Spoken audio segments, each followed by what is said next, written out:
Dear students, this is Professor Kavita Brahmankar, CO Department, NIT Polytechnic Nagpur, and I welcomes you to the online lecture series of subject Computer Networking and Data Communication. Today, we are going to cover topic number 2.10 of Unit 2, and this is the last topic of this unit. Topic name is Addresses in TCP/IP. Learning outcomes. After watching this video, you will be able to list and describe addresses used in TCP/IP model. Course outcome that will get mapped is CO2. Use the relevant network model for the specified data communication system.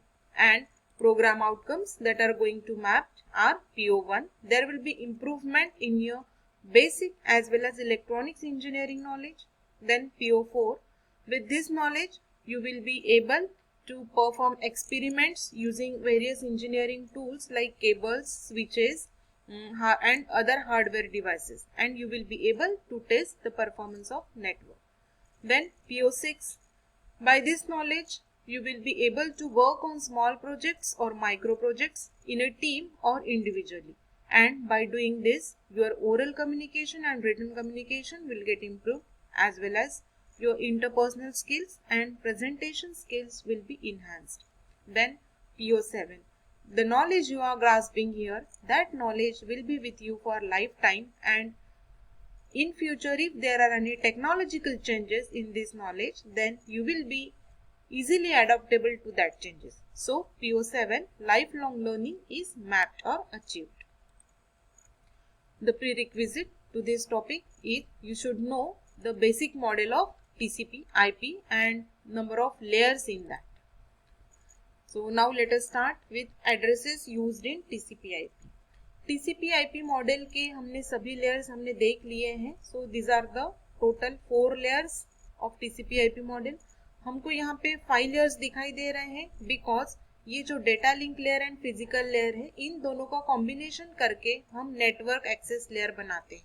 Okay, सो इन दोनों का combination करके हम network access layer बनाते हैं, इसलिए this combines 1, 2, 3 and 4. There are total 4 layers in TCP/IP protocol suite और reference model. तो हर एक लेयर के साथ कुछ ना कुछ एड्रेसेस बाइंड्स होते हैं या कुछ ना कुछ एड्रेसेस वहां पे जनरेट होते हैं हर एक लेयर पे. हम देखेंगे कि फिजिकल लेयर में जो हम डेटा सेंड करते हैं, so that is in the form of bits. Okay, so सबसे पहले हम एप्लीकेशन लेयर से स्टार्ट करेंगे. It is downward approach from sender side and upward approach to the receiver side. तो सबसे पहले एप्लीकेशन लेयर पे हम मैसेज सेंड करते हैं. वो मैसेज ट्रांसपोर्ट लेयर पे जाके सेगमेंट्स में डिवाइड होता है. ओके, क्योंकि एट ए टाइम हम पूरा का पूरा मैसेज सेंड नहीं कर सकते हैं ओवर द नेटवर्क, इसीलिए उसको स्मॉल स्मॉल सेगमेंट्स में डिवाइड करना जरूरी होता है. सो यहाँ पे हमने सेगमेंट्स में डिवाइड किया, उनको सिक्वेंसिंग किया सेगमेंट्स को. Then this segments are converted into datagram. Datagram means again segments को हमने छोटे छोटे पार्ट्स में डिवाइड किया, उसको हम बोलेंगे डेटाग्राम. देन नेटवर्क लेयर वो डेटाग्राम देती है डेटा लिंक लेयर को. सो डेटा लिंक लेयर का यहाँ पे फंक्शंस होता है. यहाँ पे एक्चुअली ये नेटवर्क एक्सेस लेयर है, तो उसका फंक्शन होता है कि उस डेटा को फिर से फ्रेम में कन्वर्ट करे. तो फ्रेम में जब डेटा कन्वर्ट होता है तब वहां पे हेडर एंड टेलर हम अटैच करते हैं. सो हेडर में सोर्स एंड डेस्टिनेशन का जो भी एड्रेस है, फिजिकल एड्रेस, वो रहेगा. एंड टेलर में हम एरर डिटेक्शन के लिए कुछ CRC कोड अटैच करते हैं इन द टेलर. सो वो एरर डिटेक्शन एंड करेक्शन के लिए हमको रिसीवर साइड पे काम आता है. सो फ्रेम्स में डिवाइड होने के बाद वो फ्रेम्स हम बिट्स में कन्वर्ट करते हैं जब हम फिजिकल लेयर पे आते हैं तब. सो यहाँ पे जो नेटवर्क एक्सेस लेयर है वो फिजिकल लेयर का भी काम परफॉर्म करती है. सो इसी लेयर पे हमारा जो फ्रेम्स है वो बिट्स में कन्वर्ट हो गए, that is in binary means zeros and ones. Then यहाँ पे आएगा ट्रांसमिशन मीडियम. देन इस ट्रांसमिशन मीडियम पे डेटा ट्रैवल होने के लिए फिर से हमको इस बिट्स को एक तो इलेक्ट्रिकल पल्सेस या इलेक्ट्रिकल सिग्नल्स में कन्वर्ट करना पड़ेगा. देन वो इलेक्ट्रिकल पल्सेस या सिग्नल्स यहाँ पे डेटा कम्युनिकेशन चैनल है हमारा या ट्रांसमिशन मीडियम है, वहां से कैरी होगा और फिर फिजिकल लेयर पे जाएगा डेस्टिनेशन के. सो डेस्टिनेशन साइट पे फिर से वो सिग्नल्स को, इलेक्ट्रिकल पल्सेस को हम बिट्स में कन्वर्ट करेंगे, फिर से वो फ्रेम्स में कन्वर्ट हो जाएगा, फिर से डेटाग्राम में कन्वर्ट हो जाएगा, फिर सेगमेंट में कन्वर्ट हो जाएगा, और फिर एप्लीकेशन लेयर पे जब पहुंचेगा तब वो कंप्लीट मैसेज जो है वो एप्लीकेशन लेयर का यूज करके पर्टिकुलर रिसीवर को या डेस्टिनेशन को मिलेगा। तो इस तरह से हमारा टीसीपी आईपी का मॉडल का यूज होता है।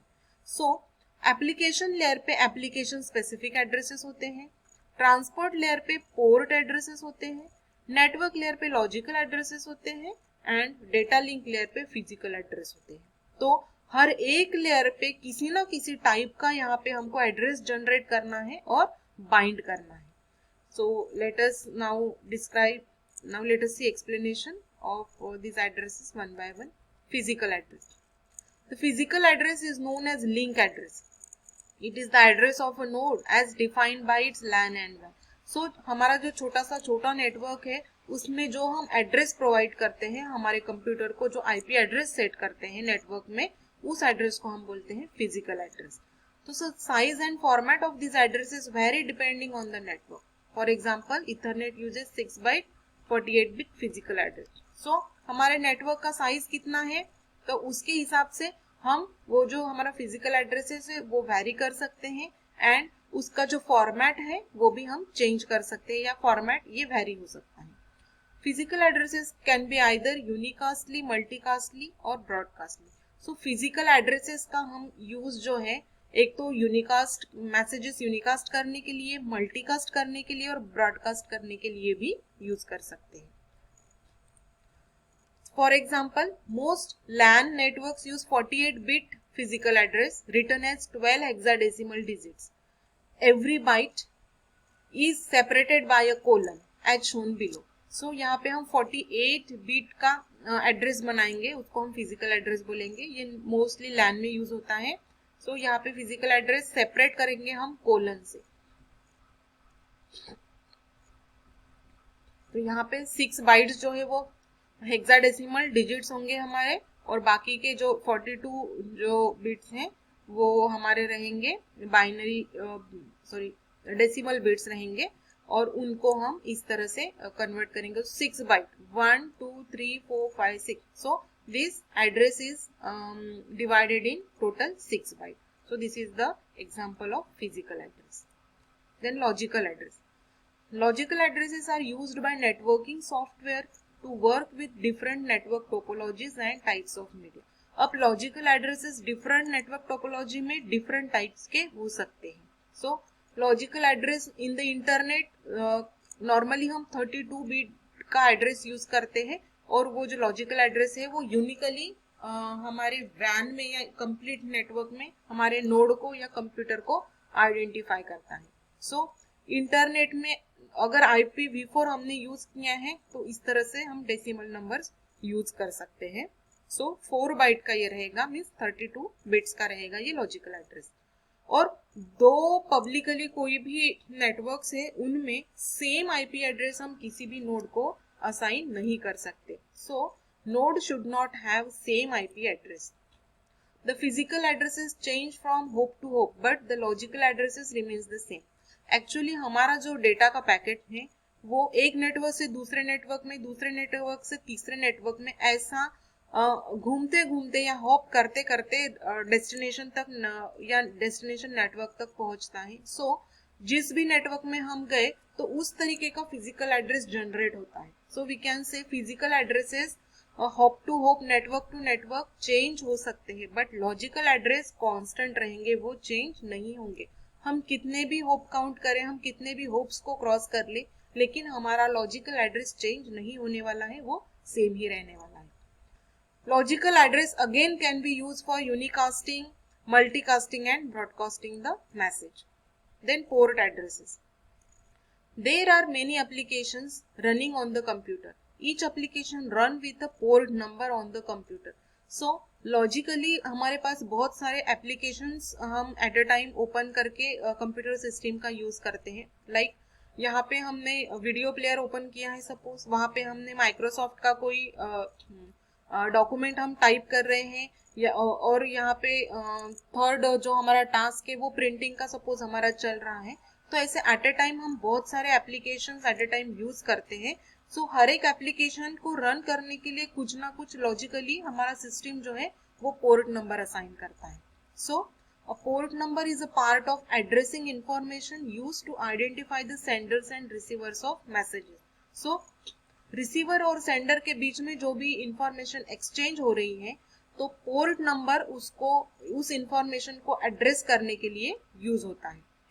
Port numbers are most commonly used with TCP IP connection. So जहां पे भी हम टीसीपी आईपी प्रोटोकॉल और टीसीपी और आईपी प्रोटोकॉल का यूज करते हैं, नॉर्मली वहां पे हम पोर्ट नंबर्स का यूज करते हैं। These port numbers allow different applications on the same computer to share network resources simultaneously. So इन्हीं पोर्ट नंबर्स की वजह से हम हमारे नेटवर्क में कोई भी जो रिसोर्स है लाइक हार्डवेयर रिसोर्स और सॉफ्टवेयर रिसोर्स जो भी है हम उसको यूज कर पाते हैं। लेकिन उसको यूज करेंगे और शेयर करेंगे तब हमको एक्चुअली प्रायोरिटीज डिफाइन करनी पड़ती है। So by using port numbers we can share various network resources simultaneously, means one by one with priorities. The physical addresses change from hop to hop but the logical and port addresses usually remains the same. अभी हमने देखा है कि physical addresses hop to hop, router to router, network to network change हो सकते हैं, but logical address and port addresses जो है वो सेम ही रहेंगे throughout the data communication. Example, a port address is a 16-bit address represented by one decimal number. So this is 16-bit address and this is a port address for a particular system or PC. Then application specific addresses. Some applications have user friendly addresses that are designed for that specific application. So कोई applications होते हैं उनके addresses जो है those are very user friendly, जो user को समझ में आए easily, ऐसे ही addresses होते हैं, उसको हम बोलते हैं application specific addresses. For example, include the email address. अगर email address का example लेते हैं, so email address देखिए forozen@fhda.edu and the universal resource locator URL, for example www.mhhe.com. तो इससे हमको ये समझ में आता है कि this forozen is the receiver, and this is the address, so email application है तो this type के addresses, these are user friendly addresses, और email services के लिए, email specific application services के लिए ये इस तरह के एड्रेस हमने डिजाइन किए हैं। देन अगर हम www.mhhe.com ये यूज करते हैं तो ये यूनिफॉर्म रिसोर्स लोकेटर है हमारा, तो MHHE ये जिसका भी डोमेन नेम है पर्टिकुलर उसी साइट पे हम वहां पे कनेक्ट होते हैं। मीन्स ये जो भी साइट है उसको ये स्पेसिफिक नेम दिया है, मीन्स इससे कोई नेम स्टार्ट होता होगा उस पर्टिकुलर इंफॉर्मेशन का, इसीलिए ये यूजर फ्रेंडली एड्रेस हमने दिया है। So it is application specific address. जैसे कि हमको NIT पॉलिटेक्निक की साइट सर्व करनी है तो हम www.nitpolytechnic.edu.in ये साइट सर्व करते हैं। सो यहाँ पे nit.edu.in, ये NIT क्या है, this is user friendly address. Okay, so we can say it is these are the application specific address or these are the examples. The first defines the recipient of an email. So ये जो forozen दिखा रहा है ये बता रहा है कि it is recipient, okay, and the second is used to find a document on the world wide web, और इससे हम वो पर्टिकुलर डॉक्यूमेंट को सर्च करेंगे थ्रू वाइड एरिया नेटवर्क। सो जो भी ईमेल एड्रेस है हमारा वो दो पार्ट में डिवाइड है, so it is recipient and it is particular part which we are going to search on the www. So ऐसे जो एड्रेसेस होते हैं उसको हम बोलते हैं application specific addresses. So let us summarize today's lecture. Today we have studied 4 addresses of TCP/IP. So dear students, I hope you might have understood today's lecture. If not understood, then watch the videos frequently, and still if you are having some queries, then you are free to reach out on the following email ID. Thank you so much for listening the video. Keep learning and enjoy learning.